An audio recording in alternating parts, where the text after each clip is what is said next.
instigar, né,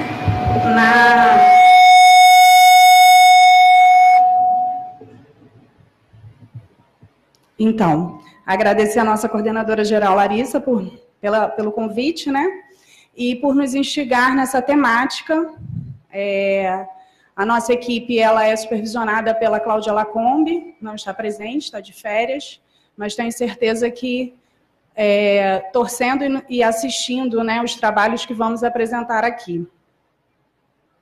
Bom, a nossa mesa, né, ela vem acrescentar neste evento de que forma, né? Se pensarmos no tema da segunda Semana Nacional de Arquivos, né, governança, memória e herança, se pararmos para pensar, como teremos memória e herança se não fizermos os registros das nossas atividades no exercício dessa governança, nas tomadas de decisão, na execução das atividades, nas nossas instituições, e dessa maneira identificamos a importância da gestão de documentos, que vem exatamente proporcionar a seleção, né, a partir das atividades de classificação e avaliação, é possível selecionarmos os documentos que vão, de fato, compor essa história, que vão ficar para a nossa memória. Então, eu convido a mesa agora para os temas, né, já estão disponíveis aqui atrás, mas teremos uma primeira palestra, recomendações para o uso do Sistema Eletrônico de Informações SEI, que será ministrada pela Natasha Hermida, por favor. Arquivista, mestre em Gestão de Documentos e Arquivos pelo PPG Arq Unirio. Ela também é técnica da equipe de documentos digitais da COGED.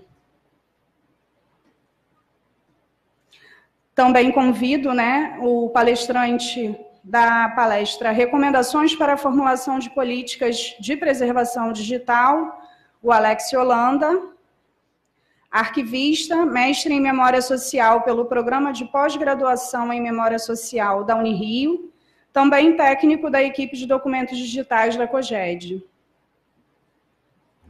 E a Raquel Reis, que irá palestrar sobre procedimentos para transferência ou recolhimento de acervos arquivísticos públicos digitais. Ela que é arquivista, mestranda em Gestão de Documentos e Arquivos e técnica da mesma equipe de documentos digitais da COGED. Nesse momento, eu passo a palavra à Natasha. Olá. Bom dia a todos os presentes. Também gostaria de agradecer ao convite, a minha coordenadora geral, Larissa, muito obrigada pela oportunidade. Gostaria de agradecer a Cláudia, também minha supervisora, Cláudia Lacombe, que não está de férias, como a Adriana apresentou, não pôde estar presente conosco. E como eu vou apresentar um produto realizado por nós, eu gostaria também de agradecer a Adriana pela parceria no trabalho, que foi um trabalho muito rico, que eu gostei muito de participar. E com a temática, né, sobre os desafios do mundo digital, eu trouxe algumas considerações para que a gente possa conversar e refletir um pouco sobre o assunto e apresentar para vocês esse documento, tá, que são as recomendações que a Coordenação Geral de Gestão de Documentos trouxe para melhor uso do Sistema Eletrônico de Informações do SEI, tá? Por favor, lá. Isso.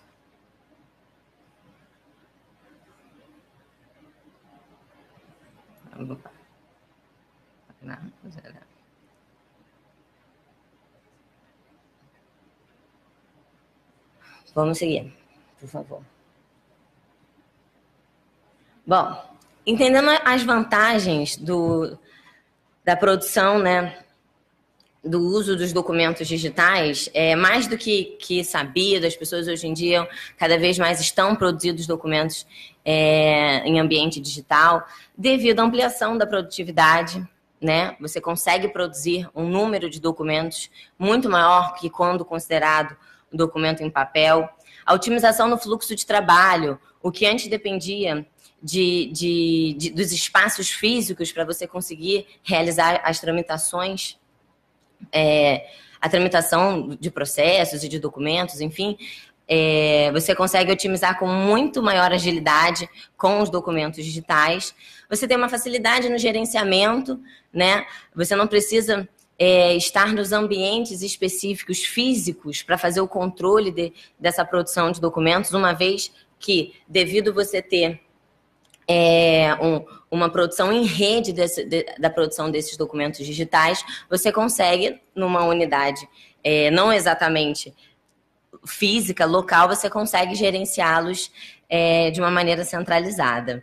E, obviamente, também tem a rapidez na recuperação, né? Hoje em dia, você consegue recuperar documentos que também estão em lugares distantes e possibilita melhor essa recuperação. As vantagens do uso dos documentos digitais são mais do que sabidos, as pessoas já estão muito acostumadas, né? A gente até tem o âmbito de escutar que é muito melhor usar o documento digital e realmente tem vantagens muito boas e essas vantagens precisam ser ditas e ressaltadas e sempre exibidas. Por isso que eu as trouxe. Mas nós não podemos esquecer que nós também temos desvantagens, tá? E o primeiro deles é o acesso mediado por software e hardware específicos. Quando a gente fala em acesso de documentos digitais, né? Quando a gente tem um usuário que está, não sei, no Pará, no Amazonas, e ele quer acessar um documento do nosso acervo, ele pode ter acesso à nossa plataforma CIAM, por exemplo, graças ao documento digital. Mas para isso é preciso que ele tenha um software, é preciso que ele tenha a infraestrutura, software e hardware específicos, porque senão o acesso não é mediado, não é possível. Então, é importante você ter uma infraestrutura tecnológica para te possibilitar esse acesso. A facilidade de reprodução. O que era uma vantagem, eu produzir muitos documentos digitais, uma facilidade, pode se tornar uma desvantagem, porque dificulta na identificação da versão completa e final do documento. A gente tem dificuldade de entender, principalmente quando a gente tem um documento produzido por duas pessoas, qual é a versão final, né? Você está numa versão diminuta, qual é a original digital que você está produzindo. Então, é uma vantagem que, se você não fizer com controle de forma coerente e gerenciada, pode se tornar uma desvantagem. A distribuição fácil pelas redes compromete o exercício dos direitos autorais. Uma vez que você consegue também ter essa facilidade na tramitação, que é também uma vantagem, se você não fizer de forma controlada, torna-se uma desvantagem, porque você acaba muitas vezes, até quem foi o último produtor, quem mexeu nesses documentos, quem são os reais produtores. Por mais que a infraestrutura nos possibilite a identificação através de metadados, você consegue ter certas informações, nem sempre você tem todas as informações necessárias para garantir esse exercício dos direitos autorais e reconhecer realmente quem são os produtores daqueles documentos. Vulnerabilidade a vírus, falhas e obsolescência tecnológica. Essa é a desvantagem mais desconhecida no ambiente digital, porque, inclusive, nos nossos computadores pessoais e tudo mais, a gente tem essa realidade muito próxima, né? E a gente já costuma sempre dizer que tem o tilt, buga, né? E você precisa prever essa desvantagem para o bom uso do ambiente digital e para essa produção de documentos digitais. E a fragilidade dos suportes digitais. Hoje está funcionando. Você pode ser que amanhã não funcione. E você hoje liga. Amanhã, por alguma coisa, teve um pico de luz, aconteceu alguma coisa. É uma fragilidade, é uma especificidade do suporte. E aí você também precisa controlar e ter isso identificado para você produzir de forma melhor possível, né? E aí eu trouxe a definição de documento, tá? Porque é a nossa maior preocupação, o que a gente quer dar acesso, o que nós queremos produzir, usar, manter e armazenar e depois dar o acesso, são documentos. E aí eu trouxe a definição de documentos como informação registrada, que sempre foi um instrumento de base do registro das ações de todas as administrações ao longo de sua produção e utilização pelas mais diversas sociedades e civilizações, épocas e regimes. É importante a gente ter a identificação e o reconhecimento da importância do documento, tá? Nós estamos aqui registrando informações, mas não em qualquer informações, e não produzindo documentos aleatoriamente. São documentos, são informações registradas que são advindas de atividades e atividades do Estado, tá? E como nós estamos falando de documentos digitais, nós estamos produzindo documentos que estão registrando informações de atividades realizadas pelo Estado. Então, isso é uma coisa muito séria. Isso é um objeto que nós precisamos ter atenção. A utilidade do documento para ativação do serviço do Estado é uma utilidade única que o documento permite e que a gente precisa saber utilizá-la. E fazer isso da melhor maneira possível. E como? Né? A transparência das ações do Estado para a sociedade. Se a gente dá acesso aos documentos que registram as nossas ações, a gente pode fazer isso querendo dar transparência para mostrar a efetivação das nossas ações, o nosso trabalho e, principalmente, entendendo que a importância da transparência para o usuário. E o usuário comum, né? O cidadão comum. E aí existe um grande problema, porque a gente não pode falar só de produção, a gente não pode pensar no gerenciamento desses documentos sem esquecer do que de fato nós queremos guardar e que de fato nós queremos dar acesso. E do que nós estamos controlando. Nós estamos falando de ações do Estado. Se nós estamos falando de transparência e nós estamos falando de documentos que vão registrar essas ações, nós necessitamos de um gerenciamento arquivístico para poder dar conta dos desafios, das especificidades do documento digital, que é o que nós estamos produzindo agora. Tá? E aí, o que é esse documento arquivístico digital? Né? A gente, quando pensa no papel, a gente logo imagina as características do documento de papel. Quando a gente fala de um documento público em papel, às vezes a gente já pensa no memorando, já pensa numa certidão, enfim, algumas pessoas já pensam em certas tipologias. E aí, quando a gente pensa nas características do documento arquivístico digital, a gente pensa, opa, não sei. Então, eu trouxe para vocês as 4 básicas características dos documentos digitais. A primeira é participar ou apoiar uma ação, né? Como eu venho falando, como eu falei até o momento. Apresentar forma fixa, forma documental fixa. O documento que eu produzi, o original, aquele que efetivou ou apoiou a minha ação, ele tem uma forma, um template mesmo, né? Aquela forma que a gente vê, e a gente precisa manter aquela forma. Aquele documento não pode ser alterado, aquela forma não pode ser alterada. Eu gosto de, para dar exemplificar e trazer para próximo da gente, a gente pensar em versões de documento do Word, de formatações. Quando a gente está mexendo num documento no Word, a gente produz um documento e aí a gente abre numa nova versão de Windows, o documento quando a gente produziu, ele tinha 8 páginas. Aí a gente abre na nova versão, ele tem 8 páginas e meia, porque rolou um problema de formatação. Isso não pode acontecer. Tá? Quando a gente fala de documentos arquivísticos digitais, a gente precisa manter a forma daquele documento. E sempre que ele for acessado, ele sempre tem que manter a mesma forma.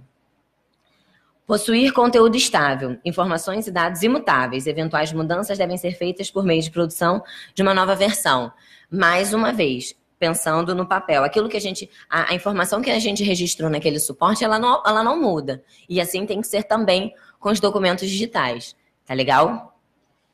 E possuir a relação orgânica, que é a outra grande característica dos documentos arquivísticos, que é a relação que existe entre os outros documentos, tá? É importante a gente ter clareza que, por meio da relação orgânica, nós identificamos os contextos organizacionais e é por ela ela é a responsável de trazer essa transparência que tanto a gente fala da importância do Estado dar aos usuários. A relação orgânica identifica A relação orgânica entre os documentos identifica o conjunto dos documentos e mostra toda a hierarquia daquele órgão. Então, você identifica o contexto. E aí você entende, enfim, a missão, as ações, as atividades, as competências e a missão daquele órgão. Assim, falando bem rapidamente do que é essa relação orgânica. Por favor.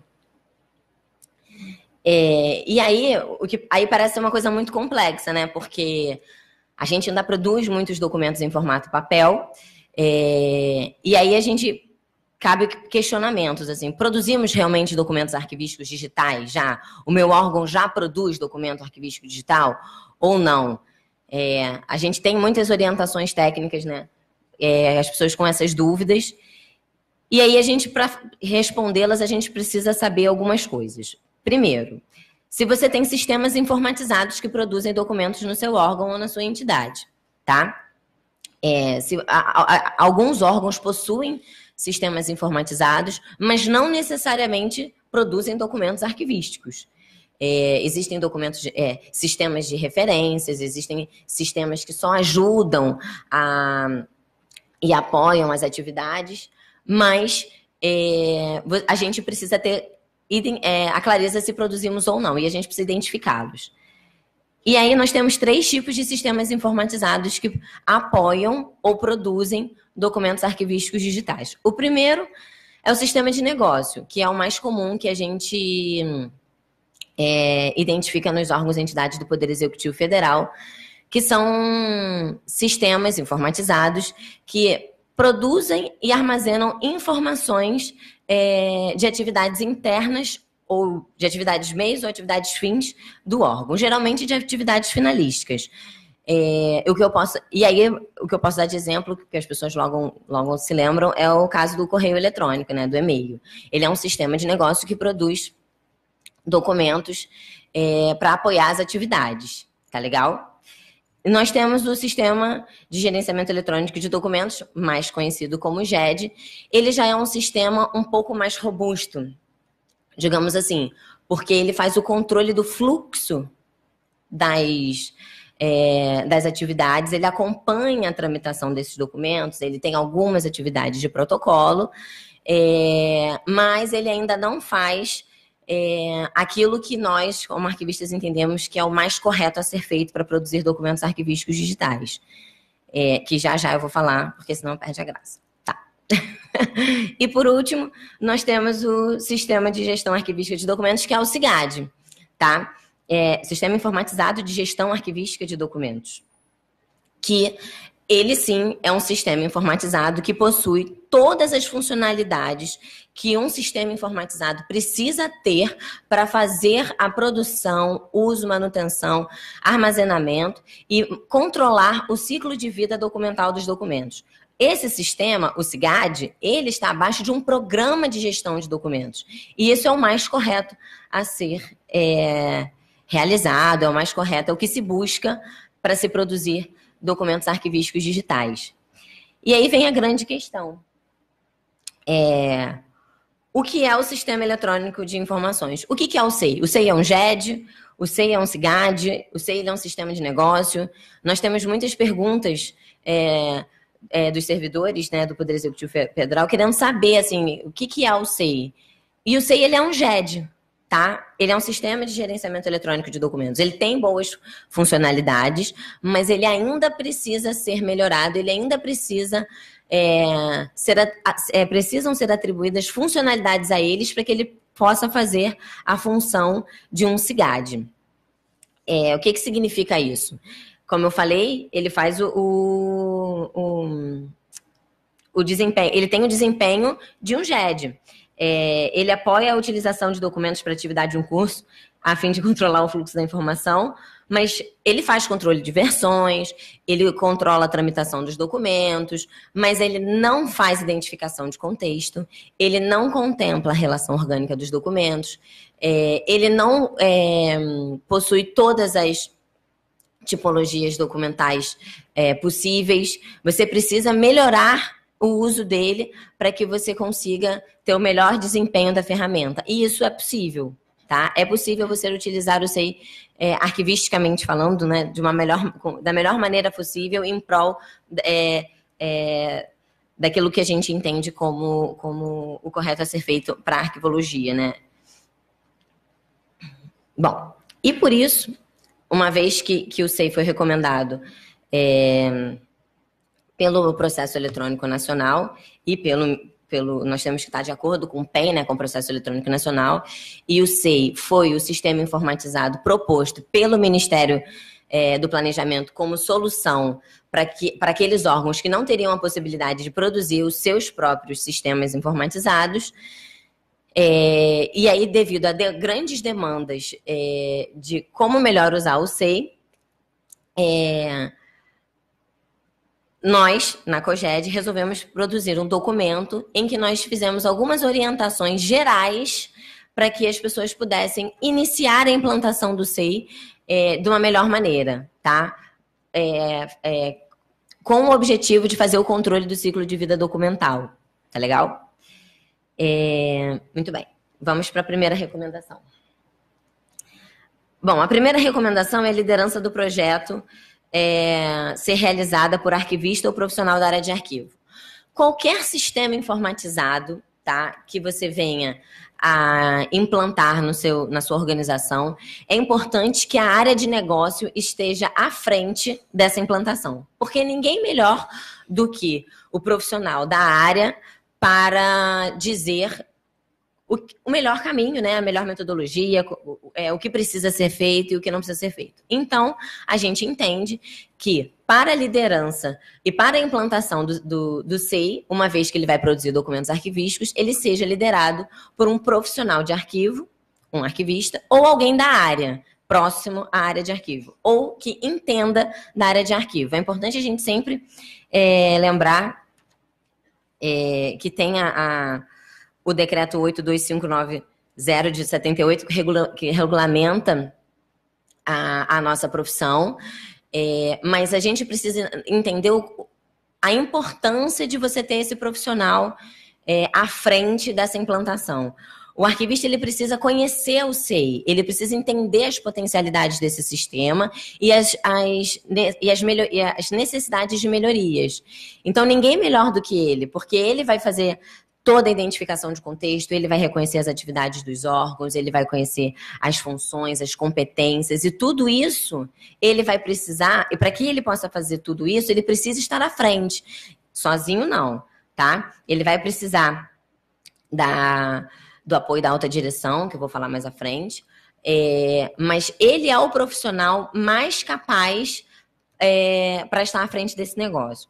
Porque ele vai ser responsável pela designação de responsabilidades, ele vai ser também responsável para definir os procedimentos internos, porque quando a gente começa a entender os fluxos e as tramitações dos documentos, existem falhas, existem lacunas, e ninguém melhor que o arquivista para auxiliar na definição de procedimentos, definir responsabilidades, produzir manuais e normativas para também apoiar essas ações, realizar treinamentos, porque você vai ter um usuário que trabalhou anos e anos com documento em papel, né? E agora você vai ter que trazer uma nova realidade.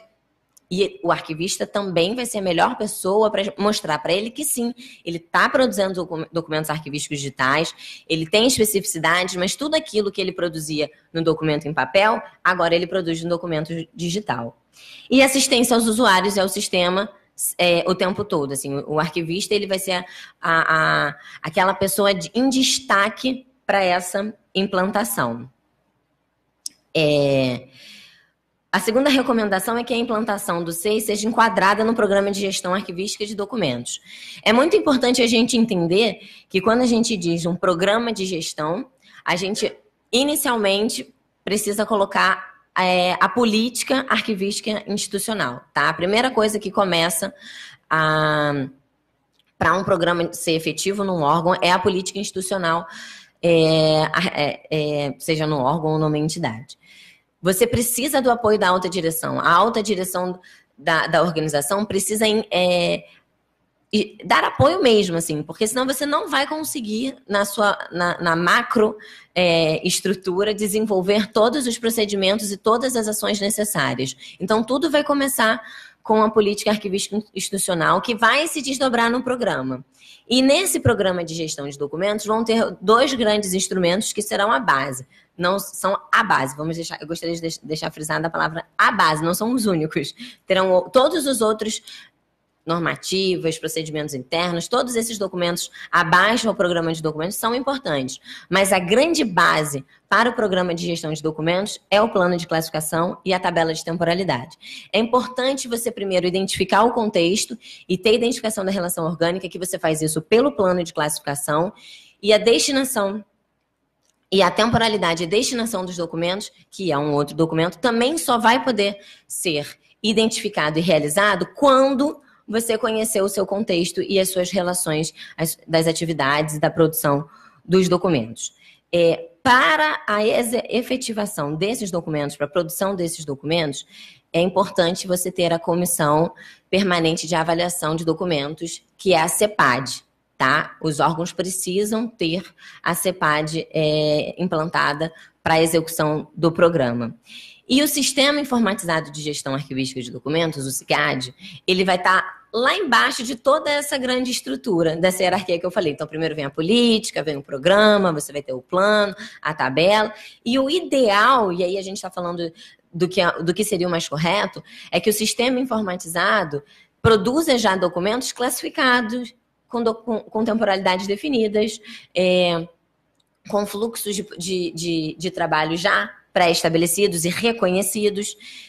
Então, o SIGAD está abaixo de tudo isso. E aí eu trouxe o EARC Brasil, porque o EARC Brasil tem algumas... tem uma funcionalidade no EARC sobre gestão de documentos que ele coloca com base na ISO 15489, que ele fala uma série de procedimentos que você precisa ter para a boa implantação desse SIGAD abaixo do programa de gestão. E aí a gente, falando de procedimentos internos, controle de assinaturas digitais, de certificações, possibilidades de acesso. Estou quase acabando meu tempo, gente. Só um minuto, vou ter que correr. Bom, então... todos esses... O EARC Brasil, que é um modelo de requisitos que é feito pelo CONARC, produzido pelo CONARC, ele vai dar respaldo também para que você possa utilizar melhor esse sistema. Tá legal? A terceira recomendação é a adoção do SEI apenas para processos. Bom, o SEI foi produzido pelo TRF4 e o seu uso e a sua produção foi realizado para processos. Tá? Ele é exclusivo para processos. Então, respeitando essa especificidade desse sistema, a gente orienta que se respeite a essência desse sistema informatizado, que se só produzam, que sejam produzidos apenas processos no SEI. E aí a gente gosta sempre de ressaltar que o que diz o Processo Eletrônico Nacional? O Processo Eletrônico Nacional diz que você tem que produzir documentos em ambiente eletrônico, produzir processos administrativos em ambientes eletrônicos. Então, se você utilizar o SEI apenas para processos, você não vai estar desrespeitando o PEN e nem o decreto 8.539 de 2015, que determina o uso do meio eletrônico para a realização do processo administrativo. O decreto regulamenta o PEN, né? É basicamente isso. Então, assim, é muito importante que os órgãos tenham essa tranquilidade de entender que o SEI está em conformidade com o PEN e o decreto, e basta que os órgãos e as entidades respeitem como que o SEI foi produzido e a característica dele. A quarta recomendação é modelagem dos processos de trabalho e de documentos. Como eu disse, ele é um GED, tá?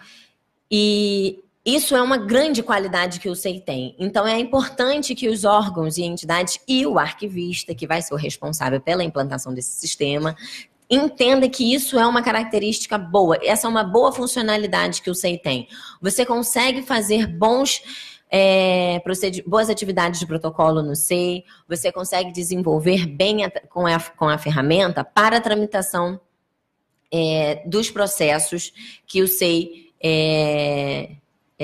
oferece, tá? Mas para isso é preciso que o arquivista tenha feito o quê? A identificação das funções e das atividades e competências para a produção desses processos, fazer toda a modelagem dos processos de trabalho, tá? É importante você conhecer todos os fluxos de tramitação dos seus documentos, é importante a gente saber toda a infraestrutura e toda a produção desses documentos no seu órgão. E nesse período de implantação, não ter uma ação imediatista. A gente sempre coloca a importância de você fazer execução de testes, fazer a implantação por etapas, né? Escolhe determinados modelos de processos para você conhecer melhor a ferramenta, até para você testar como que os usuários vão aceitar essa ferramenta, quais serão as dificuldades, e aí você vai aumentando, né, gradativamente o uso da ferramenta. O SEI, ele possui uma funcionalidade denominada base de conhecimento, tá? Que é uma funcionalidade muito interessante que existe no sistema, que você pode já ter ali identificado toda a tramitação dos processos realizados no seu órgão. E você pode, inclusive, anexar documentos.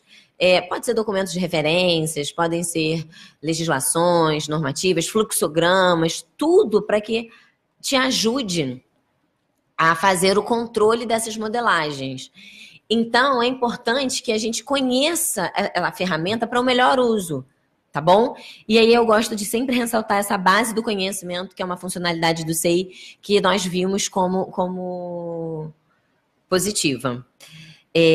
A quinta recomendação é o cumprimento da normativa de procedimentos de protocolo, que é a portaria 1677 de 2005. E aí você precisa identificar procedimentos internos conforme o programa de gestão de documentos. Como eu falei rapidamente no início da minha fala, quando você começa a fazer a identificação das suas funções, das suas atividades e das competências, e aí você vai fazer o levantamento da produção documental, você vai identificar falhas, você vai perceber que outros documentos vão precisar ser produzidos, novos documentos precisarão ser produzidos, e tudo isso precisa estar em cumprimento com a portaria de procedimentos de protocolo. O SEI é um sistema que possibilita esse cumprimento, tá? Existem algumas especificidades que a portaria mais à frente eu também vou falar, mas, de uma maneira geral, as atividades de protocolo são bem desenvolvidas do SEI. É importante, para o cumprimento dessa portaria, a gente ter três preocupações. Primeiro, é a ordem cronológica de inclusão dos documentos no processo. O que acontece? O SEI, a forma de produção dos documentos, da produção interna dos processos, deixa eu falar devagar. A produção dos documentos internos no processo precisa ser bem controlados dentro do SEI. Por quê? Porque devido à possibilidade de produção de documentos em vários setores, você acaba não conseguindo respeitar a ordem cronológica dos acontecimentos daquele processo, tá bom? Então, é preciso que procedimentos internos nesse órgão, nessa instituição, sejam definidos para que essa ordem cronológica seja respeitada. Definição de assinatura digital. Quais os servidores precisam assinar, tá? Digitalmente documentos. Não é necessário que todos os documentos sejam assinados e que todos os servidores assinem os documentos. Eu gosto de lembrar do carimbo, assim, todo mundo tem o carimbo institucional, mas tudo que você produz, você assina, você carimba? Não necessariamente. E é a mesma coisa para assinatura digital. Então, é preciso definir quem são as pessoas e quando usar essa assinatura. Certificado digital, a mesma coisa. E lembrar que login e senha já fazem essa identificação. Então, produção de documentos, alguns servidores, só por login e senha, você já tem lá a identificação, já reconhece quem foi que produziu e a tramitação desse processo. Administrar o status do documento no processo. É muito, muito, muito importante nós entendermos que processos só podem ter originais ou últimas versões diminutas para identificar a produção dos originais. Isso sei também precisa ser controlado muito seriamente, porque senão você tem uma série, várias rascunhos minutas dentro do processo que não precisam. E isso aí vai acabar comprometendo o desempenho do sistema e o melhor funcionamento da ferramenta. Domínio da ação da unidade protocolizadora. De acordo com a portaria 1677 de 2015, a autuação de processos ela pode ser realizada por meio de usuário ou através da unidade protocolizadora. Quando o usuário autua um processo, a unidade protocolizadora faz o monitoramento, que é aquela vantagem que eu estava colocando, que eu apresentei lá para vocês no meu primeiro slide. Possibilita maior produção de documentos. É melhor realmente, mas a gente precisa controlar. Por isso que a portaria 1677 ressalta o monitoramento da unidade protocolizadora. Mas o que acontece? O SEI não tem essa funcionalidade. Ele não tem uma funcionalidade que controle a autuação dos processos sendo realizado pelos usuários. Então, o que é preciso ser feito? Você fecha essa possibilidade. E aí você faz com que os processos sejam autuados apenas por unidades protocolizadoras. E aí, antes que vocês me perguntem, mas aí eu não vou acabar piorando o meu desempenho ou comprometendo o desempenho? Não, porque a otimização dos fluxos de trabalho ela é tão maior quando comparada ao papel que ainda assim cabe você fazer esse controle da autuação pela unidade protocolizadora para garantir a confiabilidade e a autenticidade desses documentos, tá? A 7ª recomendação é definição de procedimentos para o arquivamento. É muito importante que quando a gente fala de documentos digitais, a gente tenha clareza que o arquivamento não pode ser feito automaticamente. Muitas vezes tem-se a compreensão de que o simples fato desses documentos estarem em sistemas informatizados não tem problema. Agora está tudo no sistema, ele vai fazer o arquivamento. O arquivamento, ele é a guarda dos nossos documentos, ele é o armazenamento desses documentos. Então, precisa ter uma ação intencional, certo? Então, será necessário que o arquivista identifique esse problema e defina procedimentos para que o arquivamento seja feito de forma controlada e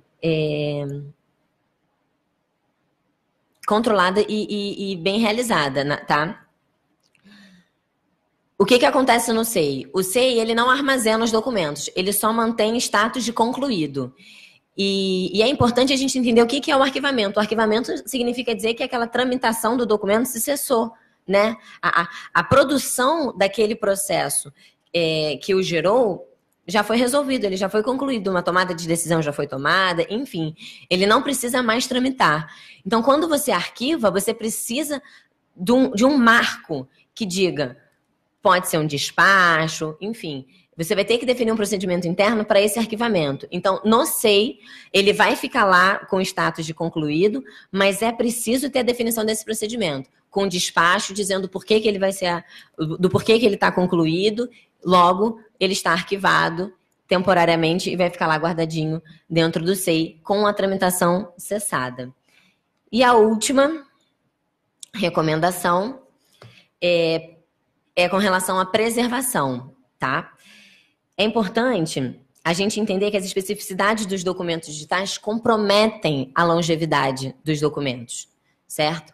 O acesso a longo a médio e longo prazo em documentos digitais é uma situação muito complexa. E é preciso que nós tenhamos, que o arquivista, principalmente, tenha essa preocupação desde o momento da produção. E, para isso, a gente diz e orienta, né, que é importante você ter uma política de preservação digital para já definir todas as estratégias institucionais e técnicas proativas para que você tenha segurança e controle desses documentos a médio e longo prazo. É isso, gente. Eu gostaria... Desculpa, eu fui super correndo porque eu já peguei o meu tempo, mas que já ultrapassei. Obrigada.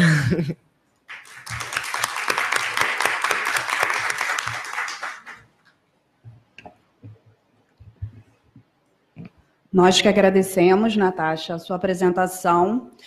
Com certeza teremos muitas dúvidas, né? São muitas recomendações, ainda que sejam orientações, né, recomendações gerais, mas que quando paramos para pensar na aplicação disso no nosso órgão, suscita muitas dúvidas, né? E até mesmo para deixar claro, essas recomendações, elas estão consolidadas num documento, como a Natasha falou anteriormente. Ele já foi publicado internamente no Arquivo Nacional e nessa semana deve estar saindo também no portal para acesso de todos do Poder Executivo Federal. Mas a nossa coordenação também fica à disposição em caso de novas dúvidas específicas do órgão. E aqui no evento nós vamos abrir para dúvidas de todas as palestras ao final, tá? Inclusive temos dúvidas já pelo Facebook e vamos no final consolidar todas as perguntas para que os palestrantes possam responder. Então, nesse momento eu passo a palavra ao Alex, que irá proferir sobre as recomendações para a formulação de políticas de preservação digital. Bom dia a todos. Os agradecimentos já foram feitos, então não vamos estender muito, porque o nosso tempo é curto.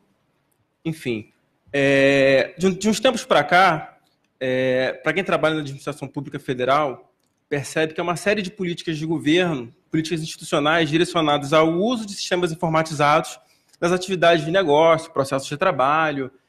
Inúmeras siglas vêm aparecendo, AFD, SEI, PEN, e todas elas convergem no mesmo sentido, que é a adoção de sistemas informatizados para agilizar os processos de trabalho, dar mais transparência à máquina pública, enfim, tornar o processo mais eficiente na prestação de serviços no usufruir de direitos do cidadão. Enfim, por favor. Nesse sentido, o Arquivo Nacional e a equipe percebe a necessidade, e isso a Natasha colocou muito bem, da formulação dos instrumentos políticos e normativos institucionais que amarram toda a questão arquivística, desde o nível macro, a política arquivística, até a manualização de procedimentos. Dentre esses instrumentos, o que cabe à minha fala é o que diz respeito à política de preservação de documentos arquivísticos digitais. Quando eu falo política, eu digo no sentido de um documento, um instrumento formal, em que a instituição e a alta direção se compromete. Ela dá a visão dela sobre um determinado assunto, no caso, a preservação digital, define princípios e diretrizes a serem seguidos e adotados por qualquer estratégia, procedimento, plano ou projeto direcionado à preservação digital, e é um instrumento político muito importante e altamente embasado, tecnicamente embasado, na verdade. E é uma ferramenta fundamental para aqueles que atuam em arquivo, uma ferramenta política de articulação, de negociação daqueles que atuam em instituições arquivísticas ou setores. Bom, e o que é preservação digital? Existe uma série de conceitos e definições, uma série de glossários. Eu trouxe aqui o da CTDE, que é o do CONARC, que é o da Câmara Técnica, que é uma das câmaras técnicas mais produtivas, e talvez o fórum de maior produção daquilo que diz respeito à gestão de documentos digitais e à preservação digital. É um fórum muito importante, que diz que a preservação digital é um conjunto de ações gerenciais, técnicas exigidas para superar as mudanças tecnológicas e a fragilidade do suporte, garantindo o acesso à interpretação de documentos digitais pelo tempo que for necessário. Ou seja, deixa clara a questão da fragilidade, como foi apontada na apresentação anterior, a questão da obsolescência tecnológica, que é uma questão muito forte para quem é da área de documentos digitais. Enfim, e tenta demonstrar que a preservação ela não só é uma atividade procedimental, mas ela deve ser vista, acima de tudo, como uma atividade gerencial. Bom, e tem uma outra ideia de preservação, que é de Grimard, que ele define alguns objetivos-chave para a preservação, e é uma citação que eu gosto muito de usar. Ele diz o seguinte: a razão de ser da preservação pode ser resumida em continuidade, ou seja, a possibilidade de acesso e perpetuidade daquele documento do momento de sua produção pelo tempo que for necessário, seja guarda permanente, sejam 100 anos, sejam 50 anos. Acessibilidade, ou seja, esse documento será acessível a qualquer tempo, em qualquer sistema, pela pessoa devida. Autenticidade, que está voltada à questão da autenticidade, como o próprio nome diz, e confiabilidade. Bom, como eu disse antes, o conceito dado pelo CONARC, a definição dada pelo CONARC, ela diz que a preservação deve ser entendida como uma atividade gerencial. Mais que isso, eu quero esmiuçar um pouco mais e tentar mostrar para vocês que existe uma ideia meio senso comum acerca da preservação que ela deve ser melhor esclarecida. A preservação não deve ser vista como uma atividade procedimental. Procedimentos específicos adotados em momentos específicos do tempo para garantir a preservação de um documento, seja ele em papel, seja ele digital ou não. A preservação ela deve ser vista como um processo. Uma atividade gerencial e um processo que perpassa todo o ciclo vital do documento. Seja na produção desse documento, em papel, na definição dos papéis que você vai usar, na definição das tintas que você vai usar, na caneta, na impressão, para que esse papel, para que esse documento tenha uma vida maior, seja na definição de formatos, padrões de metadado, interoperabilidade, enfim. Todas as definições consideradas importantes para garantir a longevidade desse documento. Então, a preservação de documentos arquivísticos deve ser entendida como um processo que se inicia na produção do documento, ou gênese, como alguns autores propõem, seja na definição de papéis, tintas, acondicionamentos ou mesmo de formatos, padrões de metadados, padrões de interoperabilidade, definições de requisitos do sistema e etc. Eu trouxe aqui uma ilustração bem simples. Eu não sei se dá para todos verem, mas eu tenho uma ilustração que demonstra, de forma bem simples, todo o ciclo de vida do documento, desde a produção até destinação final ou guarda permanente, e demonstrando que a preservação ela é uma atividade, um processo que engloba todo esse processo, todo esse ciclo de vida. E esse entendimento é fundamental para quem atua na área de arquivo. Seja trabalhando com arquivos digitais, seja trabalhando com arquivo analógico, a preservação é sempre a mesma. É sempre um processo gerencial que tem como 4 pontos fundamentais de garantir continuidade, acessibilidade, autenticidade e confiabilidade. Bom, e qual deve ser o objetivo de todo aquele que produz ou preserva um documento arquivístico? E vale lembrar que toda a base teórica que utilizada nesse documento, que ainda está em andamento, em produção, é baseada no modelo do Interpares. E o maior objetivo, seja do produtor, seja do preservador, é se tornar um custodiador confiável. Quando eu digo custodiador, e aí cabe um esclarecimento, a custódia diz respeito à responsabilidade legal sobre aquele acervo. Eu trouxe até um esquema aqui para tentar esclarecer um pouco mais, porque existe um certo ruído sobre o entendimento do que seria a cadeia de custódia, do que é a cadeia de preservação. Então, é um esclarecimento que eu acho válido.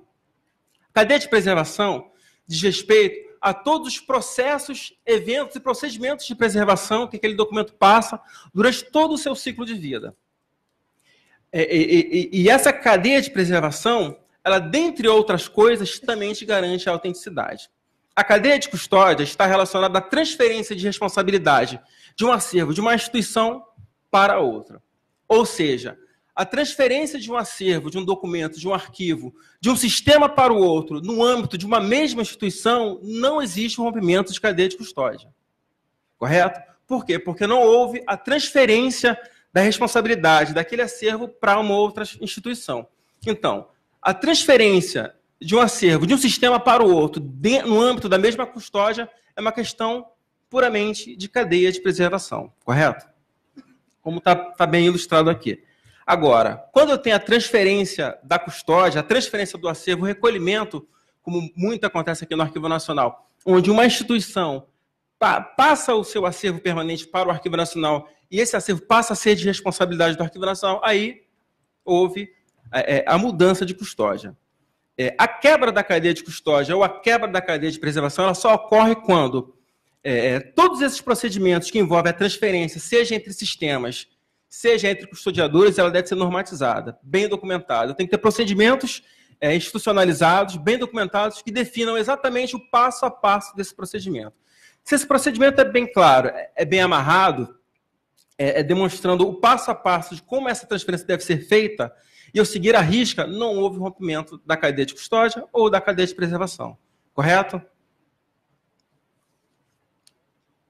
Bom, essa é uma outra ilustração que eu trouxe, em que órgãos e entidades que buscam ser um produtor ou custodiador ou preservador confiável, custodiador confiável, que seja, ele deve ter o pleno domínio e entendimento de todas essas camadas. Essas camadas a gente entende, que aqui a gente chamou de camadas de confiabilidade, são as várias camadas de instrumentos normativos, legais, instrumentos técnicos, documentos institucionais que amarram o documento digital ao seu contexto de produção, à ação que o produziu, ao seu contexto tecnológico, ao seu contexto legal, ao seu contexto institucional. E é no domínio, na transparência, na fundamentação de cada camada dessa, você garante aí uma instituição, um custodiador confiável. Eu tenho um ambiente legal, macro, onde instituições públicas, lembrando da administração pública federal, só pode fazer aquilo que a lei diz que elas podem fazer. Eu tenho um ambiente institucional, planejamento estratégico, eu tenho uma missão, eu tenho uma visão, eu tenho portarias, eu tenho normativas que definem atribuições e competências dos setores, eu tenho uma política arquivística, como foi bem dito aqui na fala anterior, em que ela amarra todas as questões de arquivo, princípios e diretrizes no que diz respeito a todo o trâmite, a todos os processos do ciclo vital de documento. Eu tenho aí um programa de gestão de documentos, e quando eu falo em programa, eu não falo em sistema informatizado, assim como em alguns momentos eu falo de sistema, e eu também não falo de sistemas informatizados. A gente tem que tentar fugir um pouco desse entendimento do senso comum de que programa é sistema informatizado, sistema é sistema informatizado, não. Eu tenho, abaixo desse programa de gestão, uma política de preservação digital, e observem aí que eu tenho uma política dentro de uma política, e sim, isso é possível, isso é bem comum até. Nessa política eu defino princípios e diretrizes que orientam as estratégias e ações em preservação digital. Eu tenho um plano de preservação digital, ali eu defino todas as minhas estratégias de preservação digital orientadas pela minha política. Eu tenho as ações de preservação e eu tenho meu documento digital arquivístico, se bem amarrado dentro dessas camadas, autêntico, confiável, íntegro, acessível, enfim. Esse outro desenho é uma tentativa de demonstrar para vocês a relação entre os instrumentos normativos institucionais e a política de preservação digital, e tentar demonstrar para vocês como é feito esse ciclo de revisão dessa política. É muito parecido com o desenho anterior. Eu tenho um planejamento estratégico. Com base nesse planejamento estratégico e outros instrumentos normativos anteriores, eu desenvolvo uma política arquivística. Com base na política arquivística, eu crio um programa de gestão, eu crio uma política de preservação digital. Essa política de preservação digital, ela define a visão que a instituição tem sobre um tema, assim como seus princípios e diretrizes. Essa visão define princípios, elabora estratégias, essas estratégias são estruturadas em plano, esse plano é implementado através de ações. Essas ações são feitas e você avalia essas ações com base no resultado da avaliação das suas ações. Você faz um trabalho de revisão dessa política. Essa revisão pode ser a nível de estratégia, uma alteração da estratégia, pode ser a nível de política, alteração de princípios e diretrizes traçados, ou mesmo uma indicação, uma sugestão de alteração junto ao planejamento estratégico. Bom, eu já disse para vocês, já demonstrei para vocês a importância da política como instrumento político e técnico para garantir a preservação dos documentos arquivísticos digitais. Disse para vocês que a preservação deve ser entendida como uma atividade gerencial e um processo que perpassa todo o ciclo vital do documento. E agora eu vou tentar dar para vocês, explicar para vocês alguns princípios, não são todos, tá, gente? Porque o documento ainda está em elaboração, mas alguns princípios que a gente considera fundamentais para toda e qualquer política de preservação de documentos arquivísticos digitais. Bom, o primeiro princípio eu já deixei claro no início, a preservação entendida como um processo que perpassa todo o ciclo vital. Eu não vou me amarrar muito a isso, porque isso já foi explicado. Bom, um outro princípio importante é a manutenção de forma fixa e conteúdo estável, como foi bem falado na apresentação anterior. São duas características fundamentais do documento arquivístico digital que devem ser preservados, devem ser mantidos, salvo uma pequena margem dada pela variabilidade limitada, mas é uma outra questão que eu acho que não é o momento para ser tratado. O segundo princípio que consideramos fundamental é que todos os componentes digitais que compõem, que formam o documento arquivístico digital deve ser preservado.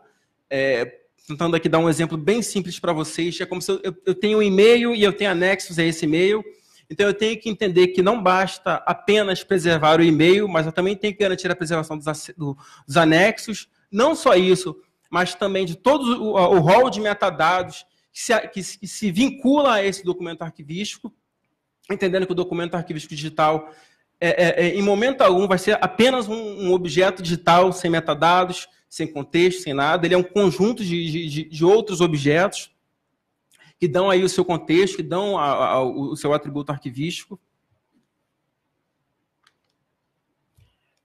Esse outro fator é bem interessante, que é o seguinte: toda e qualquer norma, procedimento, processo, diretriz destinada à criação ou à produção ou à preservação de documentos arquivísticos digitais, eles deve ser feita, deve ser desenvolvida com foco no negócio, na atividade do negócio, e não preso a tecnologias específicas.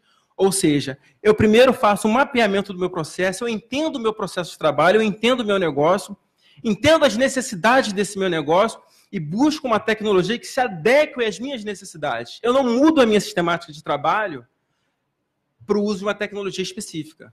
Porque, na maioria das vezes, eu vou acabar eliminando etapas desse processo, eu vou acabar tirando características importantes desse processo de negócio. Então, eu tenho que entender muito bem os meus processos de trabalho antes de definir o uso de qualquer sistema.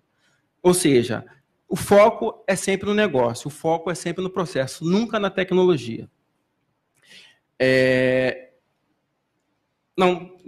Bom, um outro princípio é o seguinte: toda e qualquer norma e procedimento para produção ou preservação de documentos digitais deve expressamente, claramente, ser focado em confiabilidade, precisão e autenticidade. Isso tem que estar claro na sua norma, isso tem que estar claro nos seus princípios e nas suas diretrizes.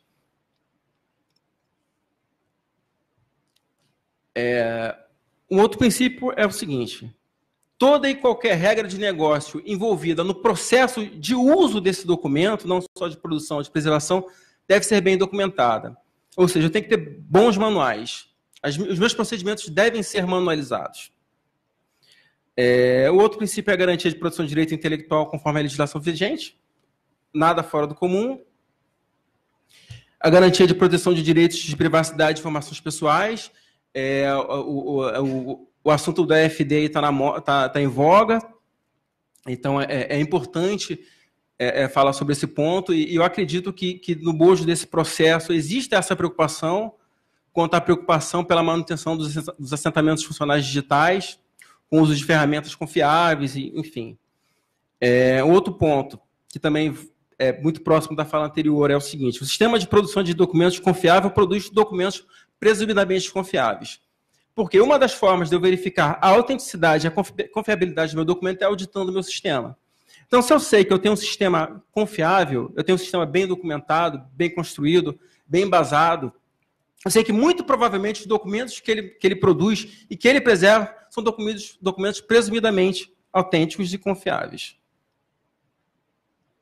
Bom, muito parecido com o princípio anterior, um sistema de preservação de documentos confiável deve ser utilizado para manter documentos presumidamente precisos e autênticos. Ora, eu tenho um sistema de produção de documentos confiável que me produz documentos presumidamente autênticos e confiáveis.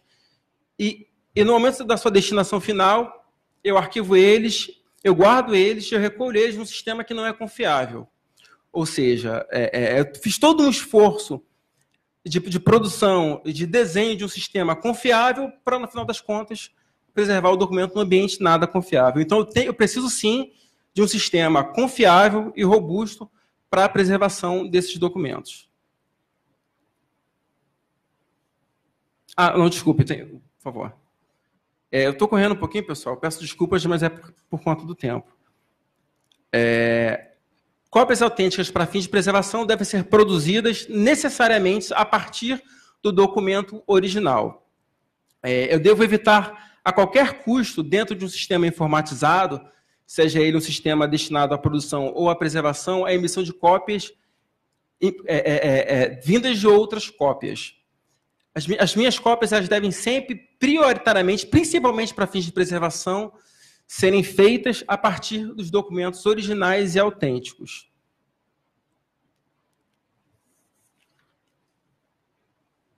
Bom, requisitos de preservação devem ser elaborados objetivando o resultado desejado de preservação e acesso e não focados em tecnologias específicas disponíveis. Muito parecido com o que já foi dito antes, existe um certo modismo perigoso sobre a adoção de repositórios digitais sem um real entendimento sobre o que é um repositório digital, o que é um repositório digital arquivístico, o que é um repositório digital arquivístico e confiável, porque não é simplesmente o uso desmedido de qualquer repositório digital que vai te garantir a preservação digital. Bom, e por último, para finalizar, eu vou dar um pequeno exemplo sobre uma estratégia de preservação que a gente entende que está em consonância com os princípios e diretrizes aqui demonstrados, que seria a adoção de um SIGAD mais um RDCA, com repositório digital arquivístico confiável. Ou seja, eu tenho um sistema que segue um modelo de requisitos e uma norma que me garante um sistema de produção de documentos confiável, e do outro lado eu tenho um repositório, eu tenho uma estrutura de preservação também confiável, embasado numa norma nacional e internacional, enfim. Aqui é uma figura que ilustra, baseado no modelo anterior, que ilustra de forma bem simples. Eu tenho a produção, o uso, arquivamento e destinação feitos dentro de um ambiente SIGAD. Eu tenho um repositório digital confiável utilizado como minha área de arquivamento ou de manutenção dentro da minha estrutura de SIGAD. E eu tenho fora, à parte, uma outra estrutura de repositório digital confiável destinado apenas para a guarda permanente. E encerrou. Foi rápido, né, gente? Cumpriu. Excelente no seu tempo, Alex. Parabéns. Pode respirar.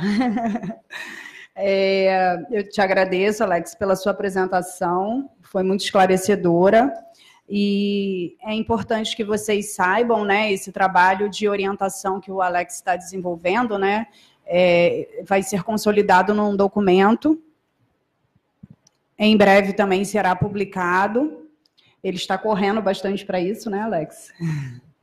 E vem mesmo com o objetivo de embasar, né, esses órgãos e entidades que se veem tão preocupados com a produção de documentos digitais, né, são vistos tendo que produzir, e ficam preocupados do que vai ser depois, né, esses sistemas acumulam esses documentos e como será feita, né, a gestão e a preservação dos mesmos.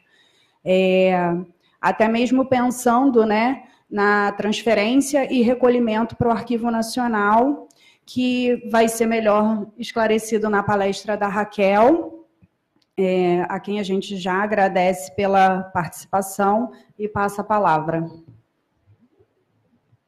Bom dia. Agradeço o convite de poder ter essa oportunidade de falar um pouquinho sobre o tema, né, a qual eu recebi o convite, que é procedimentos para transferência ou recolhimento de acervos arquivísticos públicos digitais. Esses procedimentos são bem detalhados, quero desde já dizer que não é um curso, nós temos no âmbito da COGED uma equipe de capacitação que aborda esse tema detalhadamente, e para os órgãos do Poder Executivo Federal que necessitam recolher esses documentos, né, transferir ou recolher, tratar da entrada de documentos arquivísticos públicos ao Arquivo Nacional, contam também com a orientação técnica da COGED. Bem, conforme a Natasha, logo no início da sua explanação, ela comentou, né, que os órgãos, as instituições, vêm produzindo cada vez mais documentos públicos digitais, documentos arquivísticos, a partir de seus sistemas, né? Então, em dado momento, chega a hora de entrar esses documentos, depois de tramitado, depois de cumprido o prazo de guarda, de entrar dentro do Arquivo Nacional. Então, eu vou dizer, eu selecionei alguns pontos principais, foi um pouco difícil, porque dá vontade de falar tudo, né? Mas eu selecionei alguns pontos que eu considero que principais mesmo, que é preciso detalhar um pouquinho para vocês. Bem, são duas normativas que os órgãos têm que se ater para cumprir esse processo de entrada de documentos arquivísticos digitais. Uma é a portaria do Arquivo Nacional número 252, de 30 de dezembro de 2015, e a Instrução Técnica N Digital número 1, de 2016. Eu vou falar sobre cada uma delas. Bem, a portaria Arquivo Nacional número 252 é uma portaria que trata sobre a entrada desses documentos no AN, mas que atende tanto documentos digitais como documentos não digitais. Ela foi uma iniciativa de atualização desse tipo de procedimento no âmbito da COGED, da então coordenadora, e foi um trabalho realizado, né, naquele período pelo Carlos e pela Cláudia. E, no caso, seria realmente uma portaria bem extensa. Existem documentos específicos nessa portaria para recolhimento digital. Eu vou estar detalhando para vocês. Bem, basicamente, são procedimentos que devem ser, ela contém procedimentos que devem ser observados pelo órgão produtor, o então custodiador dessa documentação, e tem procedimentos que devem ser adotados, devem ser realizados pelo Arquivo Nacional. Aí, a partir dessa orientação, ela vem traçando alguns procedimentos mais específicos. Começa sempre, primeiramente, por uma comunicação entre ambas as instituições, o órgão e o Arquivo Nacional. É muito importante essa primeira comunicação. Ali nós temos a oportunidade de conhecer a característica da documentação, do que se trata, como ela está armazenada nos seus sistemas. Então, nós levantamos aí, junto ao órgão produtor, todas essas informações para poder melhor orientar a entrada, a elaboração dos documentos necessários, vamos tratar um pouquinho mais à frente. Então, esse primeiro contato com o órgão produtor é muito importante. Um outro ponto abordado nessa norma é com relação à organização dessa documentação.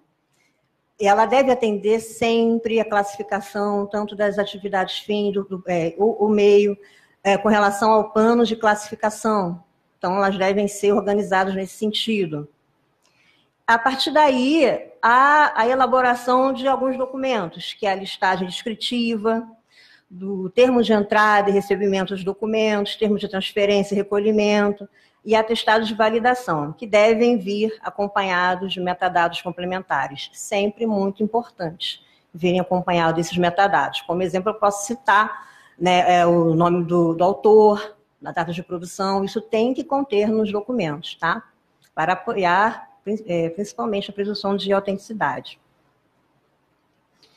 Bem, um outro procedimento importante a norma sinaliza que esses documentos devem vir com acesso, com pleno acesso. Não adianta se dado o documento seja criptografado. Não ter, o principal objetivo do Arquivo Nacional é dar acesso. Então, ele não tem como dar acesso a documentos que tenham restrição de acesso com sentido à criptografia. Então, eles devem vir descriptografados.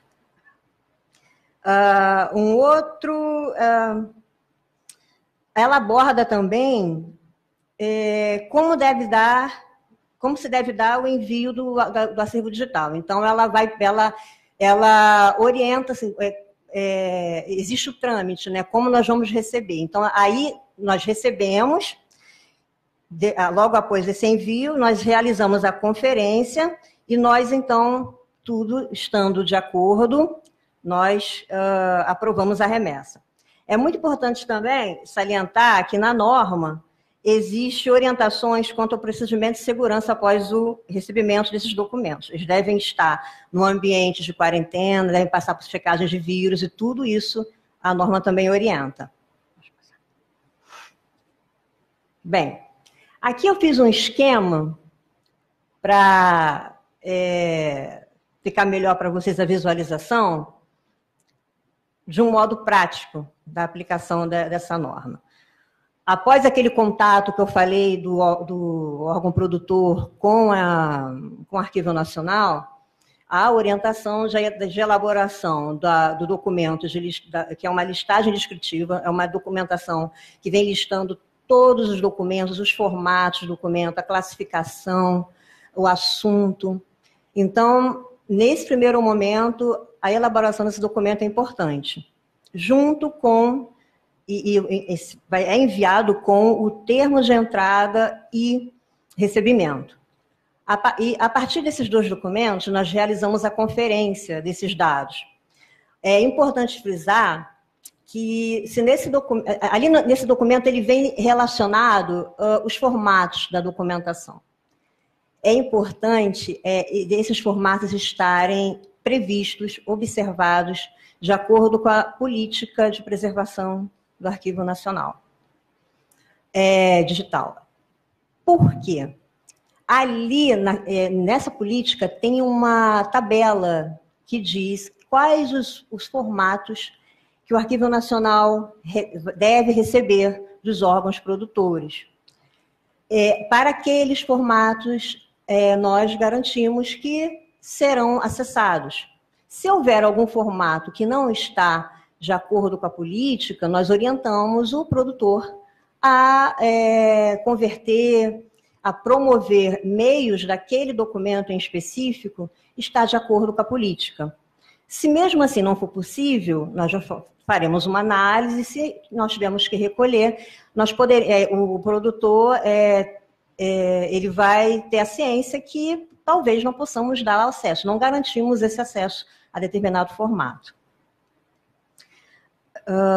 Depois dessa conferência, desse diálogo, estando tudo correto, o produtor, então, elabora o termo de transferência e recolhimento, que formaliza a entrada dos documentos digitais arquivísticos no Arquivo Nacional, e se não houver nenhum problema quanto ao recebimento dos documentos digitais arquivísticos, não houver nenhum tipo de corrupção, eles estiverem em pleno acesso, com pleno acesso, não estejam criptografados, sem vírus, etc., aí sim nós emitimos o atestado de validação.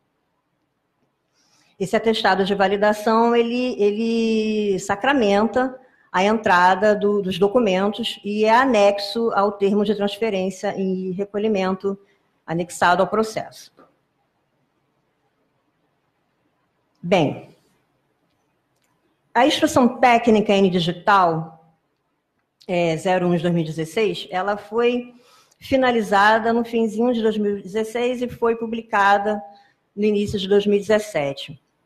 Ela é uma normativa complementar a partir da política de preservação digital do Arquivo Nacional e a partir da portaria número 252, da qual eu falei anteriormente. Ela estabelece os procedimentos técnicos complementares a serem adotados na entrada de documentos arquivísticos digitais no Arquivo Nacional, dos órgãos e entidades públicas integrantes do Sistema de Gestão de Documentos de Arquivo, que é o SIGA. Essa instrução técnica, ela detalha um pouco mais os procedimentos. Tá? Ela vai um pouquinho mais a fundo. A primeira questão que ela aborda é a forma de envio e recebimento de documentos arquivísticos digitais. Então, ela sinaliza 3 tipos de formas de envio desses documentos.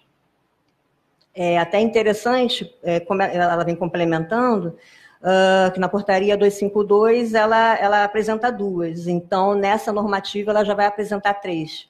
Então, eu vou comentar as 3.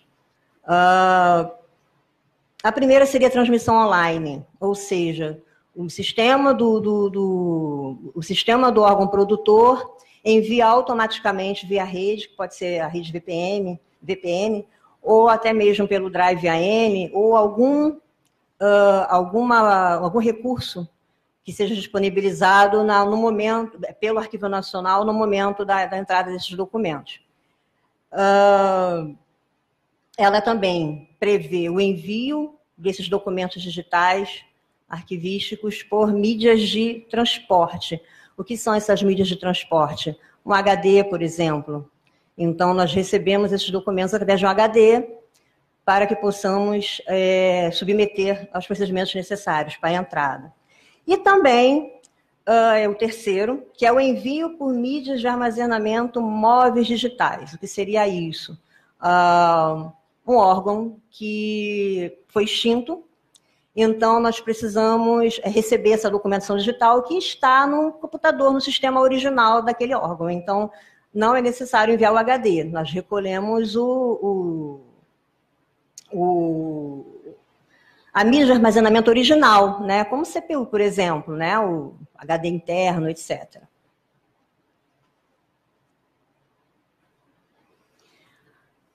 A instrução técnica detalha também como se dará a recepção e quarentena desses documentos.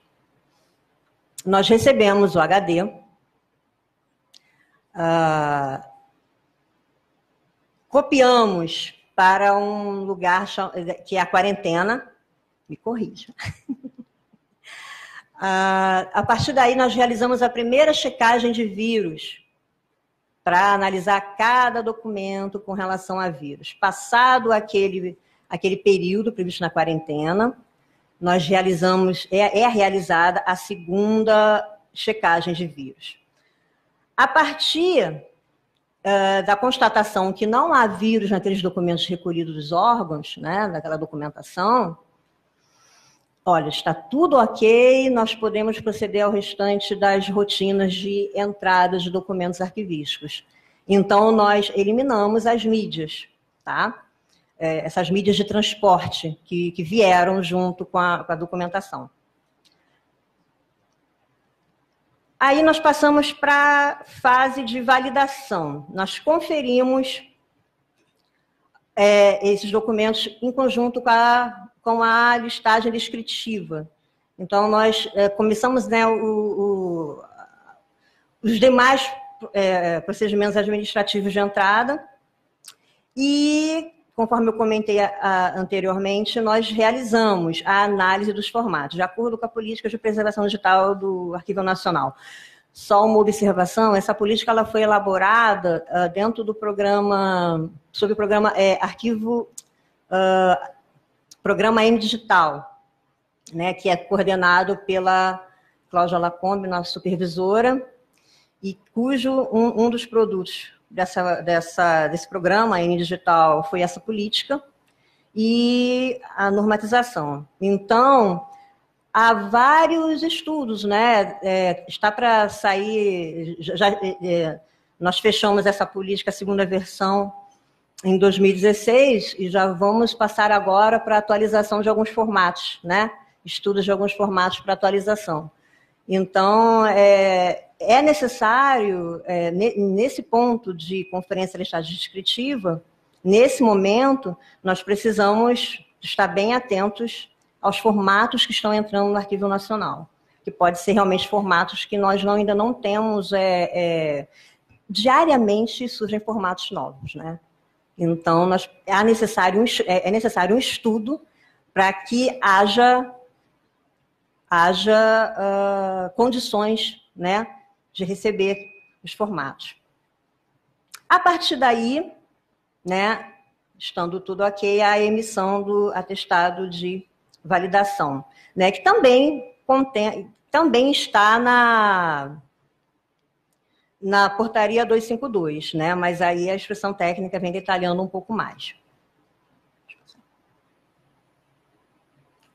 Conforme o Alex comentou, né, com relação à transferência, né, de custódia, transferência dos documentos, quando nós emitimos o atestado de validação,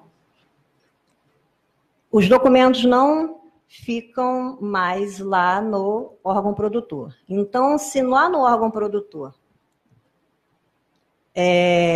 constar cópias, né, que eram os originais dele, a partir desse atestado de validação emitido, há transferência de custódia, e eles têm que, o Arquivo Nacional comunica o órgão produtor e eles fazem a eliminação desses dados, à exceção dos metadados, né?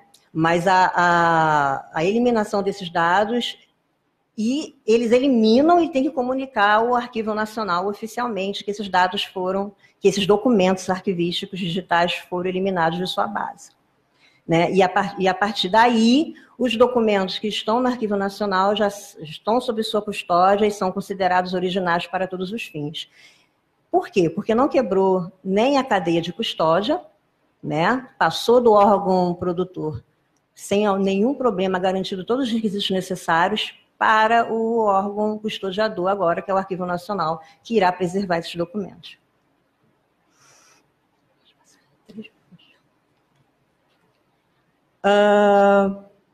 A partir daí, passada todas esses estágios, né, do procedimento, dar-se-á a entrada no repositório digital confiável do Arquivo Nacional. Existem no storage, né, que é o lugar de guarda, alguns diretórios específicos que são pré-definidos para essa guarda, dentro desse repositório, onde vai acontecer a normalização desses formatos. Então, esse repositório digital confiável, ele tem condições de realizar essa normalização, que é a conversão dos formatos que deram entrada, né, dos originais digitais do órgão produtor, em formatos de preservação e formatos de acesso, tá? Conforme está descrito no slide, formatos padronizados de preservação que mantém a integridade e o acesso a longo prazo, e os formatos de acesso, que busca atender tanto aos usuários internos do Arquivo Nacional, como os usuários externos. Eu fiz um esquema para tentar demonstrar para vocês como vai se dar isso. Como já está dando, né, Érica? É um trabalho bem interessante dentro do programa digital, dentro da COGED. Faço parte do grupo executivo do AN Digital, né? Somos 6 membros, são membros da COGED, são membros da COPRA, e com um apoio substancial da COTIM, com os técnicos da COTIM, que estão bem envolvidos e bem engajados para desenvolver essa ferramenta. Então, como vocês podem ver, o órgão produtor, eu coloquei 3 exemplos ali, que é um documento XLS, um documento em DOC e um documento em PDF. Então, eles estão previstos dentro da nossa política. Então, eles enviaram esses documentos, cumpriram todos os prazos, cumpriram todas as orientações, seguiram à risca os procedimentos. Ok. Entrou dentro do repositório do Arquivo Nacional. Então, são realizados vários procedimentos que vai resultar no formato de preservação, que é o PDF-A, para esse tipo de formato de documentos textuais, né? E o formato de acesso, que no momento é o PDF. Esse PDF que será disponibilizado na nossa base de acesso do CIAM. Então, é bem interessante, né? O documento nasce lá, no ambiente digital, a partir dos sistemas de negócio, a partir das cidades. Ele cumpre o seu ciclo de vida, ele é recolhido ao Arquivo Nacional, recebe esse tratamento técnico, entra no nosso repositório digital e é disponibilizado via CIAM para acesso. Eu espero que eu tenha conseguido passar um pouquinho do conteúdo dessas normativas e, mais uma vez, muito obrigada.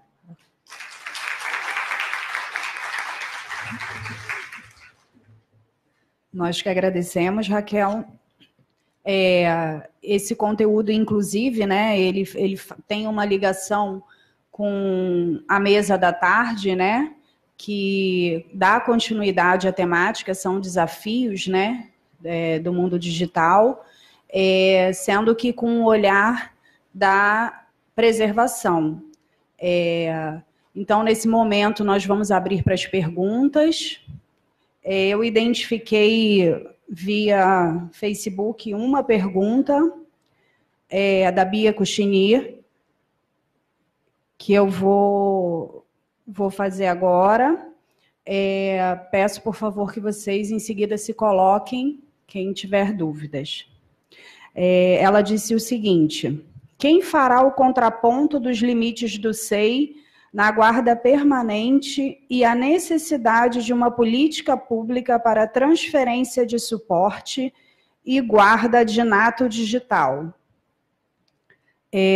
Eu peço à Natasha que inicie, né, e os demais se coloquem em seguida. Alô? Oi. Então,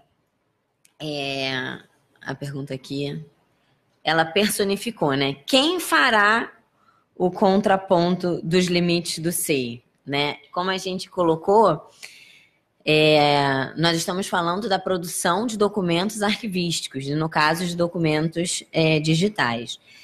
E os marcos, né, do ciclo de vida documental devem estar reconhecidos e identificados pelo Programa de Gestão de Documentos. É importante a gente, como eu falei na minha apresentação, ter muita clareza que o SEI é um GED. Então, ele não tem todas as funcionalidades que um SIGAD. Então, por isso, da produção desse documento, tá? O que eu disse com relação ao arquivamento, com relação ao controle e o respeito à portaria de procedimento de protocolo, é para melhorar o uso dessa ferramenta. E aí o uso do SEI mesmo que eu estou colocando. O SEI precisa aderir, o SEI fazer a ação de um SIGAD, para ele poder desempenhar as atividades de um SIGAD e fazer o que um SIGAD faz, ele tem que ter novas funcionalidades de gestão de documentos, que ele não tem. Então, assim, o que já está, o documento produzido que já está com essas 8 orientações, ele já ajuda para esse controle de ciclo de vida documental.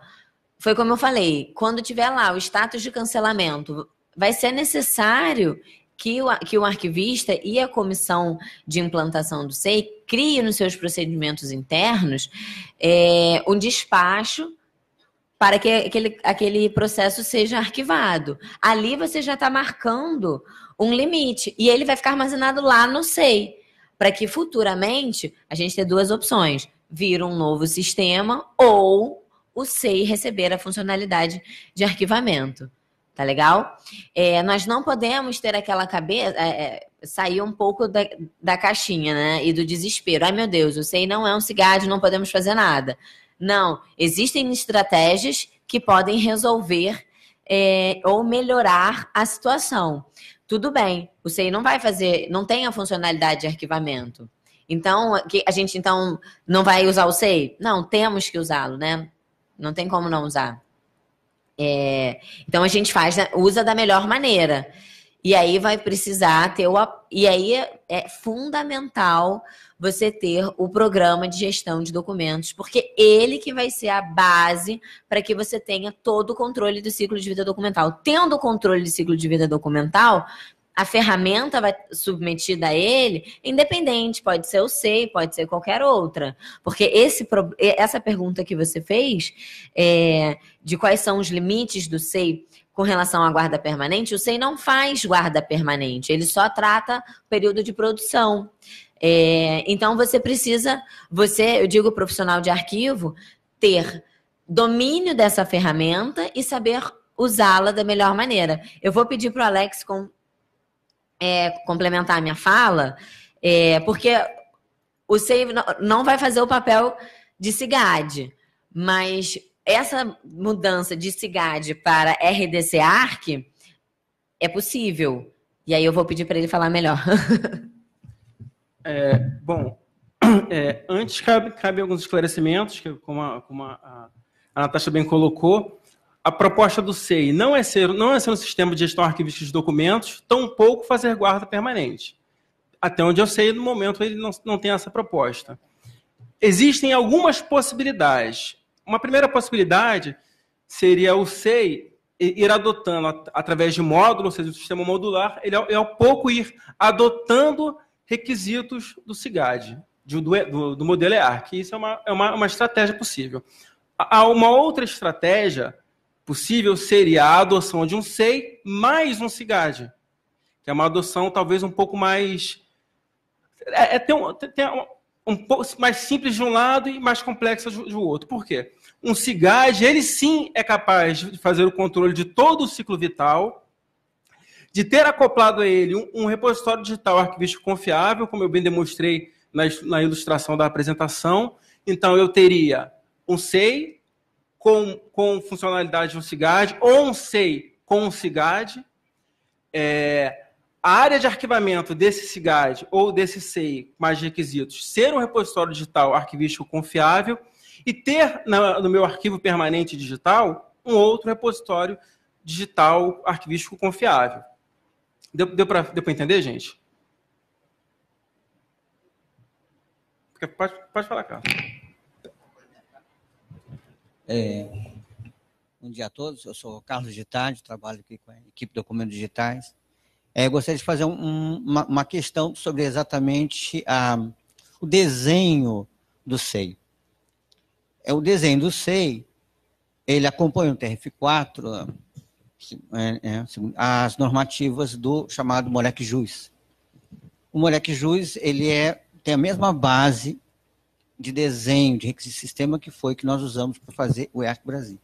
Nesses dois desenhos, a ideia do arquivo permanente não está contido, não é o objeto. O objeto é fazer uma boa produção do documento arquivístico, no seu uso e trâmite. A questão da destinação final, né, aí a partir daí que eu vou ter um sistema de preservação. E os dois modelos de requisito, o Morec-Jus e o EARC Brasil, na qual o SEI se apoia, justamente ele não aborda a questão do permanente. Né? Até porque, no sentido das atividades de MEI, inclusive que o próprio SEI foi criado, a grande parte desses documentos não serão permanentes. Poderão até ficar durante muito tempo, mas ficarão em alguma área de arquivamento. Então, assim, o próprio desenho dos requisitos que foram utilizados para construir o SEI, eu entendo, nesse sentido da minha análise sobre o sistema, é porque justamente o EARC Brasil, ele não desenha o sistema para o arquivamento permanente. Ele diz que os documentos terão exatamente ser avaliados, né, classificados, avaliados, e ser dada a descrição final e ter as funcionalidades de exportação, de sair daquele sistema que foi criado. E aí é que eu posso ter essa ideia da conjugação de vários sistemas de negócio junto a um SIGAD, que esse é um desenho que se faz, inclusive, já houve um novo desenho dessas bases de requisitos que nós adotamos para criar o EARC Brasil, que foi o Morec, já tem uma nova proposta, que é exatamente essa visão modular. Então, assim, agora é a minha questão, exatamente que, no meu entendimento, o SEI se aproxima mais para cima de sistema de negócio e GED do que para baixo de sistema de gestão, né? Nesse sentido, uma vez que o objeto dele é trabalhar, primeiro, de origem, que era as atividades meio no TRF4, e nós, no governo federal, estamos usando também para atividade finalística, mas ele é mais para uma configuração de sistema de negócio, né, e GED, do que para baixo assumir funcionalidades mais completas de CIGAD. Mas claro que não é só evolução, ele deve incorporar o melhor possível mais requisitos do IARC Brasil para a produção de bons documentos arquivísticos, para que então a gente possa fazer classificação e avaliação e destinação final. Como esse é meu entendimento sobre a questão. Obrigado, Carlos. Não foi uma pergunta, né? Foi um esclarecimento mesmo. É importante ficar claro, né, na fala da Natasha, ela apresentou sistema de negócio, o GED, o CIGAD. Nós precisamos identificar os documentos arquivísticos que são produzidos em todos os sistemas. Não deve ser só uma preocupação com o SEI. Tantos outros sistemas de negócio produzem documentos arquivísticos nos órgãos, acumulam esses documentos no sistema, ficam pesados, com dificuldade de rodar muitas vezes, e para eles também deve ser dedicada uma preocupação, e para eles também carece a necessidade de ações para que a gestão arquivística seja feita por meio de um CIGAD. Não é uma decisão nesse momento se o SEI será ou não um sistema que tenha módulo para gestão de arquivos. A gente acredita e torce que ele possa ser, sim, evoluído, acreditamos nisso, que o Ministério do Planejamento já está evitando esforços para isso, mas independente da sua melhora, o CIGAD ele é necessário. Não é garantido de que todas as funcionalidades de um CIGAD estejam contempladas nessa possibilidade de nova versão do SEI. Então, a instituição ela deve estar preocupada, sim, no seu programa, né, como a Natasha falou, é uma preocupação da instituição nesse momento, o que ela deve fazer para garantir a gestão arquivística. Eu não sei se a Raquel quer complementar sobre... A gente já tem uma outra pergunta.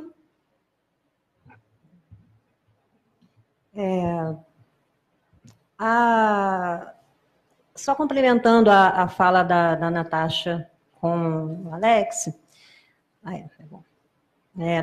da pergunta da Bia, com relação ao SEI, com relação à documentação permanente, nós aqui trabalhamos nossa solução tecnológica para a guarda permanente dos documentos arquivos digitais recolhidos é o Arquivemática. Então, o SEI, uma das estratégias, né, apontadas pelo Alex, seria ter um módulo acoplado ao SEI que faria essa gestão arquivística desses documentos.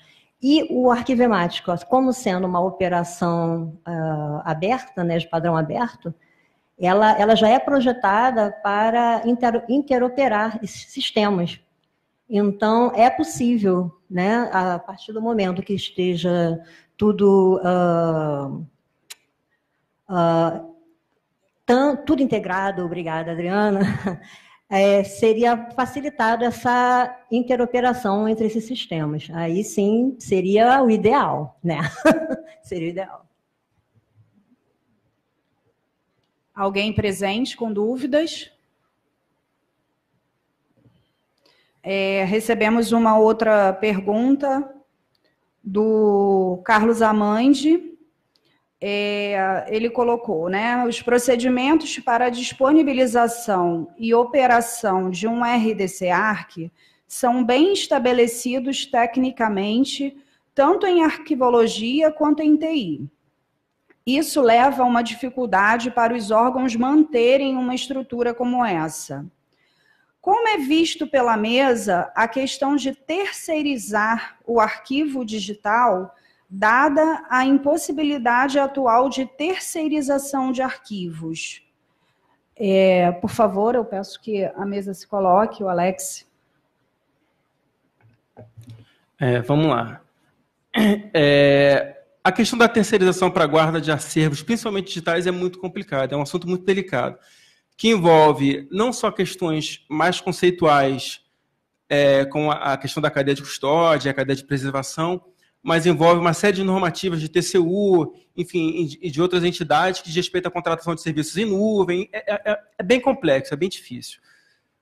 E por isso tratar de terceirização, responder uma questão de terceirização para a guarda de serviços digitais, aqui seria muito simplório, enfim, eu acho que não corresponderia à expectativa da pessoa que fez a pergunta. Mas, por outro lado, fugindo um pouco do assunto, uma coisa que já foi abordada aqui no evento anterior é o seguinte, a confiabilidade na preservação digital ela não está presa a tecnologias específicas. Por exemplo, eu não posso chegar aqui para vocês e dizer o Roda é um repositório digital confiável. Não, porque a confiabilidade não está na tecnologia em si. Está nos princípios, diretrizes, normas, processos, regras de negócio, em toda a estrutura normativa institucional que circunda o uso daquele repositório e o uso daqueles documentos. O que eu estou querendo dizer com isso? Sem querer ser muito polêmico. Você não precisa necessariamente ter um repositório digital arquivístico confiável, muito embora ele seja considerado por nós a melhor ferramenta para ter um acervo digital com alguma presunção de autenticidade. Você, via regras de negócio, via instrumentos normativos, você consegue, sim, ter um sistema mais seguro. Quando eu digo sistema, não sistema informatizado, tá, gente? Mas você consegue, sim, ter um sistema mais seguro para a preservação e garantia daqueles 4 pontos fundamentais que eu falei para vocês da preservação. Acessibilidade, continuidade, confiabilidade e autenticidade. É possível, sim, sem a adoção de tecnologias específicas, fazer isso. É mais difícil, O ideal é você ter um repositório digital e colocar junto a ele todo o arcabouço teórico, conceitual, normativo, para fazer daquela instituição um custodiador confiável com um repositório digital confiável. Eu tentei explicar de uma outra forma, enfim, ou apontar uma outra solução, que não a terceirização propriamente dita.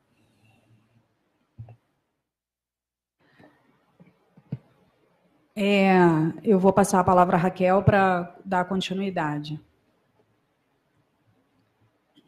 Só ressaltar que nós consideramos importante, talvez que nem se precise, né, recorrer a uma terceirização, né, se isso não fosse um pouco complicado, mas acho que houvesse investimentos cada vez mais nos órgãos, porque a manutenção de um SIGAD, das atualizações que sempre são necessárias, do repositório, do Arquivemática, demandam investimento. Então, é muito necessário que o órgão sempre esteja pleiteando isso junto aos órgãos governamentais para que esses investimentos cheguem e esses planejamentos sejam efetivados. Só complementando, né? Essa decisão pela produção da documentação em formato digital, ela deve ser feita de forma consciente, né?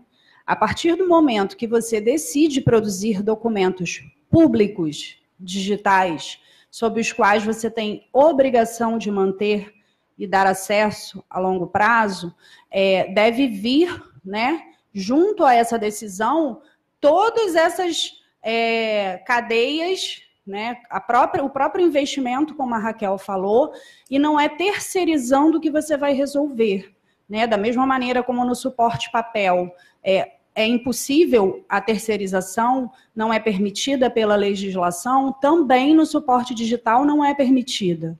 Então, independente do suporte, a terceirização em guarda em arquivos, ela não é permitida. Só para efeito de esclarecimento. Então, de fato, como a Raquel falou, a decisão de produzir documentos arquivísticos digitais públicos impacta na também decisão para investir na preservação desses documentos. Alguma dúvida da plateia presente? Não temos novas dúvidas online, então eu dou por encerrada, tá, essa apresentação, essa mesa, e agradeço mais uma vez a todos presentes.